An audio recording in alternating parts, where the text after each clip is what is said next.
Now, the Japanese had been dependent on the United States to supply them with two big products. Number one is scrap iron. The Japanese could take this scrap iron and transform it into a finished product. So the United States had been giving Japan their scrap iron, and the United States had been supplying Japan with oil. The United States abruptly stopped supplying Japan with scrap iron and oil in an attempt to try to get Japan to stop its aggression.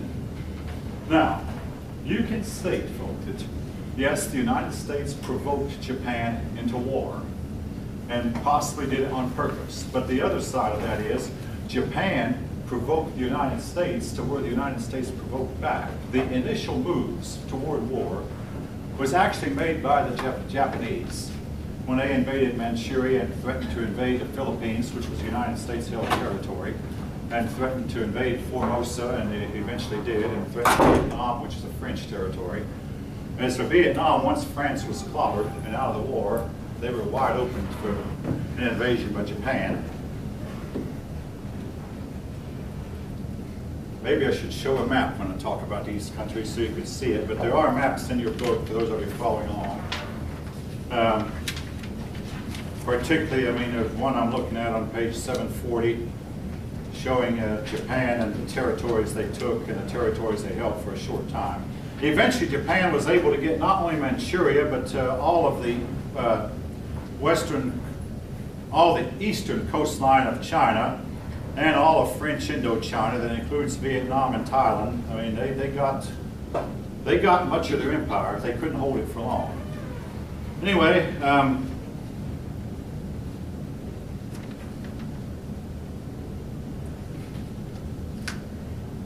all right, now, the war was fought on two fronts, as you might have figured out by now. The Eastern Front had involved Japan, and the Western Front, where Germany and Italy were the central powers. Back to Europe again. We'll get back to Japan, believe me, plenty of time for that later, but back to Europe. Hitler then began to invade Britain in what is called the Battle of Britain.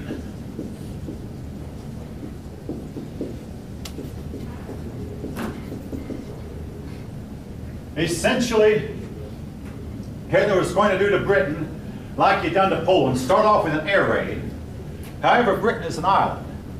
And any of you know anything about how they would have to invade an island in those days knows that when the troops got off the ship to start marching up the beach to invade an island, they were exposed. I mean, a lot of Americans on D-Day would duck underwater even though they knew that the bullets would be barely slowed down by water. But nevertheless, it was just something you instinctively do when you're facing bullets, crouch down or something. But basically, the Germans would have been exposed if they would have invaded Britain. Anyway, Hitler's plan was to soften the British up by an attack by an air attack. And Winston Churchill gave a speech for which he's famous when a lot of Britons were saying, hey, surrender, let's surrender. We'd be just as better off under Hitler than we would be dead. Hitler stood up and said to his people, we will fight them in the sea. We'll fight them in the air. We'll fight them on the beaches. We'll fight them on the plains. We'll fight them in the foothills. We'll fight them on the mountains. We shall defend our island. We shall never surrender. And it went on to say, I promise you nothing but blood, sweat, toil, and tears. And he began to make the determined stand.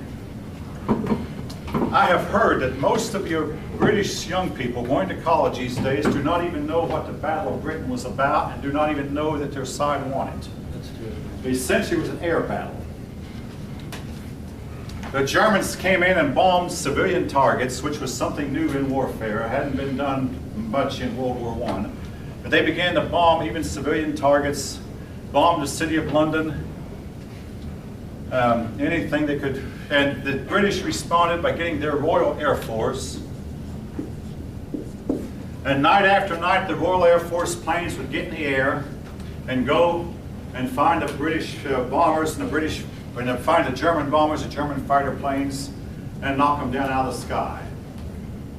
Later, Winston Churchill was to say, never have so many owed so much to so few. But when the smoke of the battle had cleared, the British had won it, and for the first time, a German advance had been stopped. Well, now Hitler was sitting in his office, and he hadn't expected this. A lot of his airplanes were now out of commission, having been shot down. He had much fewer bombers than he had before. What should he do? Should he go ahead and invade Britain? The British were still weak. The idea was tempting. Instead, his buddy to the south, Mussolini, made a decision for him. Mussolini invaded Greece, and the Greeks clobbered him. Everything Mussolini did turned out wrong. Mussolini invaded Greece, and the Greeks clobbered, so Hitler said, all right, he told his troops, turn south, head towards Greece. We got to show those Greeks a thing or two. And he went down and killed at least 1 million of the Greek population. That is Hitler and his army. Mussolini had to have felt a little bit humiliated. Nevertheless, Great Britain got some respite. Hey, the Germans were temporarily off their back. That gave Great Britain a chance to build, to train, to get ready. But Great Britain was now somewhat relieved. Now, as for Greece, there was a Greek prince who fled Greece and went to Britain. And he married Princess Elizabeth, the crown prince. That marriage is still going on. Whether it's much companionship left in the marriage or not, we don't know for sure. But some accounts say there is, some accounts say there isn't. But this man became the father of Prince Charles, Prince Andrew, Princess Anne, and Prince Philip. But he was originally Greek, and Queen Elizabeth to this day has never made him a British citizen. Don't ask me why. It's her husband, but she wants to make sure that she runs the roost and she's in control. I mean, I'm guessing. I don't know what goes on in the minds of those people. But anyway, she wound up marrying the Greek prince who fled. The Nazis took over Greece. I remember when I was 9 years old reading my geography book, and a chap opened up the chapter on Greece, something I haven't forgotten even though it's been more than 50 years since I read it. It said, the Greeks were once a mighty and powerful nation. And any of you who study your ancient history know that's true. The Greeks were once very powerful. Today they are poor. Their people have suffered terribly from the wars. The Greeks suffered horribly in World War I and suffered even more horribly in World War II. If you take my first semester world history course, I think I know part of the reason for that. I believe Socrates, Plato, and Aristotle, but that's something else. Anyway, I'll leave that. That's off the topic a little bit. But anyway, the Greeks have suffered terribly and have not been mighty in more than 2,200 years. Anyway, this gave the Britain some respite. Then Hitler had another decision to make. Now that Greece was thoroughly clobbered, he consulted his generals and told them, I want us to invade the Soviet Union. The generals protested, Mr. You know, we've lost because we tried to fight a two-front war 20 years ago, and you're trying to ask us again to fight a two-front war, Mr. We don't have the resources, we can't do it. Hitler's word prevailed, and here's where Hitler made what probably was the biggest mistake of his entire life. Instead of invading Great Britain and whipping Great Britain, like he could have done, he turned eastward towards the Soviet Union and invaded the Soviet Union. Folk, I've read several books as to why. One book says that Hitler was part psychic and he received some information from his spirit world. I mean, I've read that too, you know, that Stalin was planning to invade him. I seriously doubt that, but nevertheless, Hitler got in his head that Stalin was going to invade him. But Hitler also believed that if we invade Britain, this will make it easier for Stalin to invade us, so we better get Stalin out of the way first, then we'll be free to invade Britain. Again, the move that turned also, he believed that the Soviets would be easy to defeat. And he had it all planned out, you know, he was going to invade.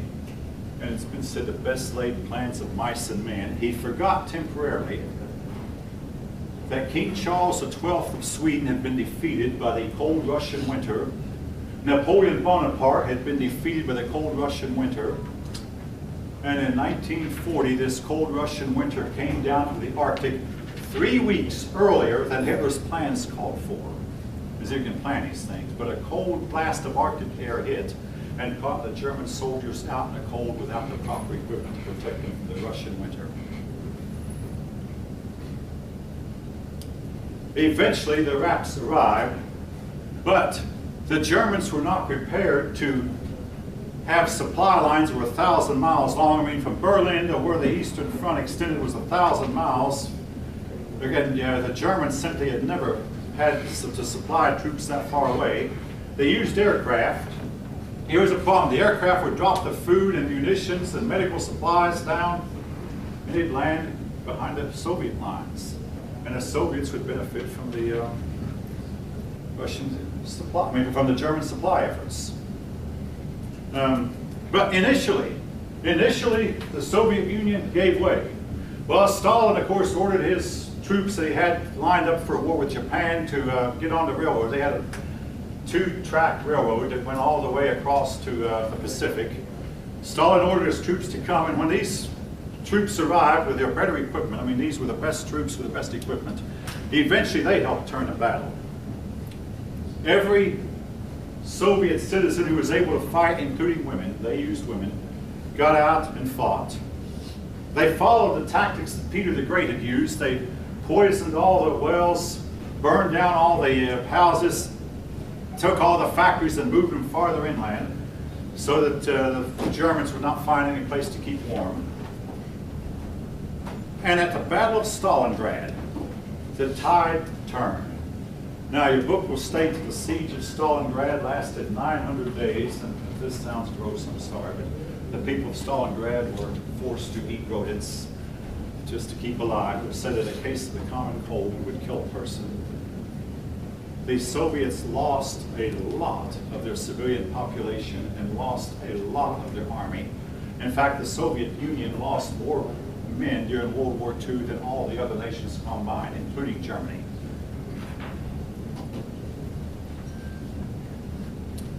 I checked out a book recently, and if any of you have heard anything like it, there are persons who have suspected that Germany had developed weaponry, super weapons, including the atomic bomb, and they actually used atomic weapons against the Soviet Union. This can't be proven because Stalin would not allow Western reporters in at the time. But again, it's hard to account for the extremely high casualty rate among the Soviets. The only reason the Soviets won, the main reason, well, number one, they got a lot of help from the United States. And number two, the Soviet army greatly outnumbered the German army by about 2.5 to 1. And the Soviet Union could afford to lose a bunch of its troops and come back and keep fighting. Meantime, the United States was sending a lot of aid to help the Soviet Union. And for a time, the United States and the Soviet Union became friends. I'll have more to say about that friendship later. All right. Now, during the time that the German army was fighting the Soviets, the Japanese were feeling more and more provoked. It has been said that the Japanese had this victim mentality. They were going around conquering all their neighbors and treating them, by the way, with extreme horror, and yet pitying themselves. The United States doesn't like us. The United States has stopped their shipment of scrap iron. The United States is trying to crush us. The British are against us. The French are against us. The Russians are against us. You know, what are you doing to make these people against you? But they had a victim mentality that a lot of people have who are like the Japanese.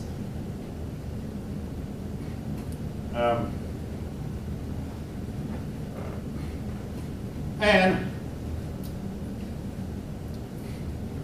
finally, they sent 3 ambassadors to Washington and Japan in an attempt to supposedly make it look like they were trying to negotiate a peace. But these 3 ambassadors were merely a ploy that actually Japan had their fleet together. The United States had an airplane that saw the fleet in the air, and then one day the Japanese fleet just disappeared. Now you might wonder, how can a fleet disappear in the Pacific? Supposedly, in the year 2014, it couldn't happen.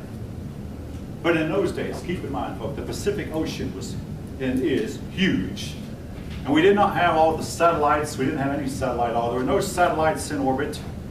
There wasn't the regularly scheduled commercial air traffic we have today. And supposedly a fleet the size of the Japanese fleet could just vanish in the Pacific. Okay, fast forward to 2014, we have a case of an airplane that seemingly vanished and can't be found, but that was different. The fact is the Japanese fleet was on its way to attack our base in Pearl Harbor, Hawaii. There have been many, many books written on that subject, folk. And the number one question that is always raised in every book I've ever read, and even the movie, in the year 2000, just a few days before I started teaching here, there's a movie that came out entitled Pearl Harbor that dealt with this very same issue. The question is, how much did Roosevelt know in advance about the upcoming attack on Pearl Harbor? There are persons who will say that Roosevelt had full knowledge of it and he did nothing because he really wanted the United States to get involved in the war. Once the war started, he couldn't be questioned, and Roosevelt died before the war was over. And what he knew about Pearl Harbor in advance died with him. It is kind of strange. All right, keep in mind, by this time it was known that battleships were obsolete. So we left our battleships right there in Pearl Harbor where they'd be easy targets. What really mattered was aircraft carrier. We had 4 aircraft carriers stationed in Pearl Harbor. Mysteriously, just before the attack, these 4 aircraft carriers were told, go south 200 miles to do some training exercises. Why south? Because that would keep them out of the way. So these 4 aircraft carriers went 200 miles south where they were completely unscathed. We kept our aircraft carriers. I mean, you know, one of the history books, the American history book that school uses, after telling us that no, Roosevelt could not have known about Pearl Harbor, then turns right around in the next paragraph and says, fortunately, the United States 4 aircraft carriers had happened to be away from the scene to where we still had them. They were not bothered. Yeah, how fortunate.